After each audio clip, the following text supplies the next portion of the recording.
வணக்கம். நான் astrology professor doctor Vimalan. கணவனின் இயல்பு ரொம்ப முக்கியமாக கேட்குறாங்க. இந்த பொண்ணுக்கு வர்ற கணவர் எப்படி இருப்பாங்க? அப்படின்னு சொல்லி நெறைய கேட்குறாங்க.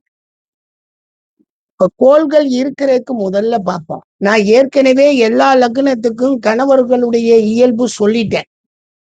நீங்க பழைய இதுகள்ல போய் நுழைஞ்சு பார்த்தீங்கன்னா தெரியும். எல்லா லக்னத்துக்குமே கணவர்கள் எப்படி அமையறாங்கன்னு சொல்லியாச்சு. லக்க எந்த லக்னமா இருந்தாலும் 7ல யார் இருக்கா? இப்ப 7ல சூரியன் இருக்காருன்னு வைங்க. அவரு அது 7ங்கிறது தாம்பத்திய உறவு தானே. தாம்பத்தியத்த தானே பேசுது. அது கொஞ்சம் இதமானவராக இருக்கிறார். சூரியன் 7ல் இருக்கக்கூடிய பெண்ணுக்கு கணவர் தாம்பத்தியத்தில் இதமானவராக செயல்படுகிறார்.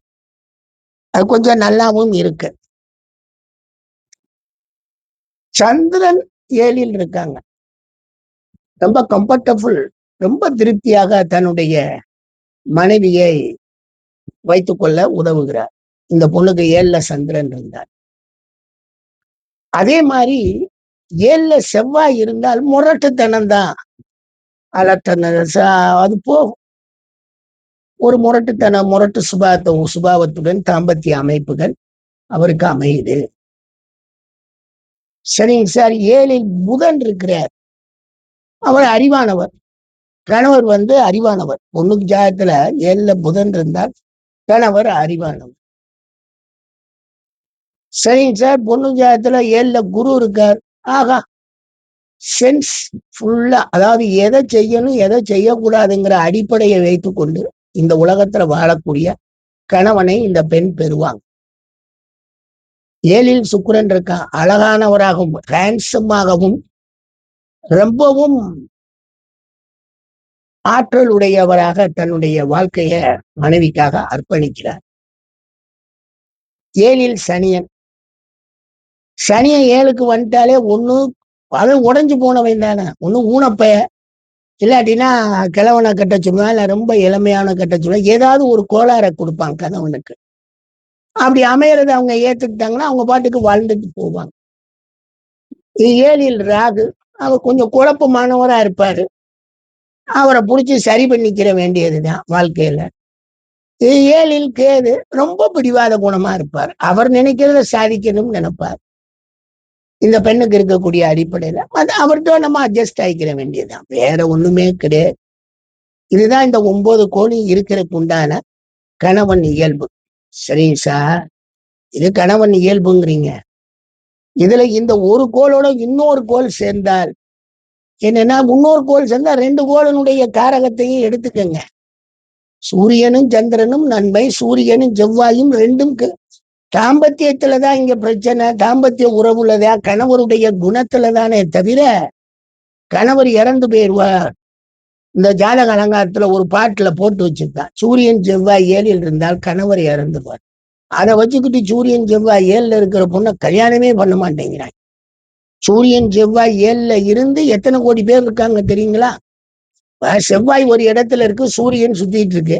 2ம் சேர்ந்து ஒரு வருஷத்துலயே 1.5 வருஷத்துல ஒரு மாசம் நிக்கும்னு வைங்க. அதுல பிறக்கக்கூடியங்க அத்தனை பேர்ல ஒரு லக்னத்துல, குறிப்பிட்ட ஒரு லக்னத்துக்கு அது 7ல நிக்கும். அப்ப எத்தனை கோடி பேர் இங்க வாழ்ந்துட்டு இருப்பாங்க? எல்லாருக்கும் கணவன் மனைவி இறந்துருவாங்களா என்ன?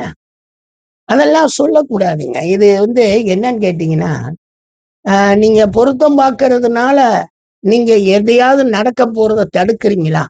திருமண பொருத்தம் பார்க்கறீங்களே, நடக்கக்கூடியதை உங்களால தடுக்க முடியுமா? இப்ப கூட மத்தியானம் பேசினார். சார், இது கன்னி ராசியா இருக்கு, பையன் விருச்சிக ராசியா இருக்கான்.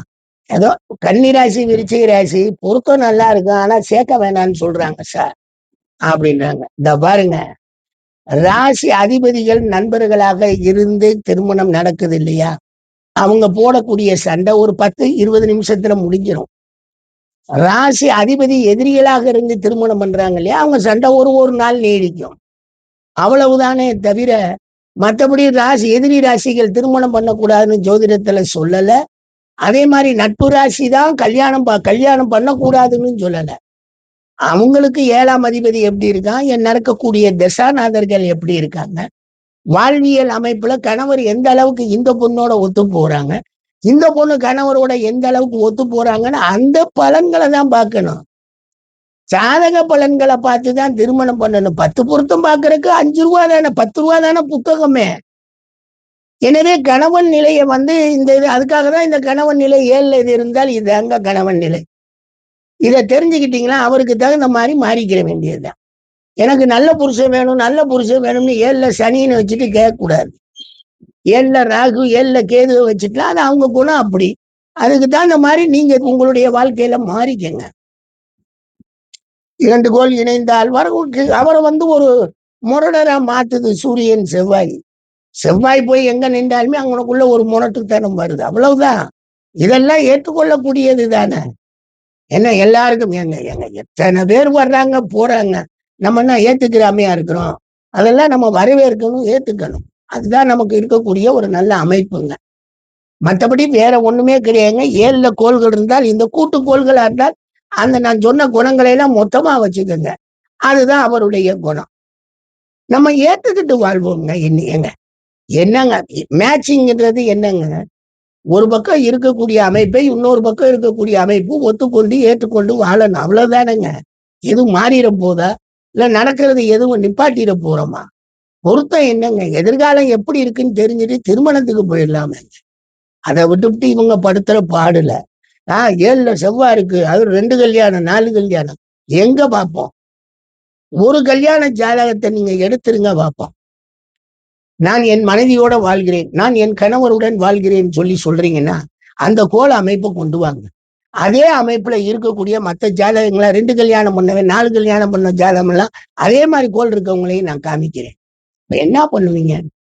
இந்த ஒரு கல்யாணம் 2 கல்யாணம்ங்கிறது ஒத்து போகக்கூடிய தன்மையில, ஏற்றுக்கொள்ளக்கூடிய பக்குவத்துல, நாகரீக வாழ்வாய் வாழ்ந்து கொண்டிருக்கக்கூடிய மானுடத்துல வேணாமப்பா அட்ஜஸ்ட் பண்ணிக்கோம்னு அட்ஜஸ்ட் பண்றாங்க பெண்ணும் ஆணும்.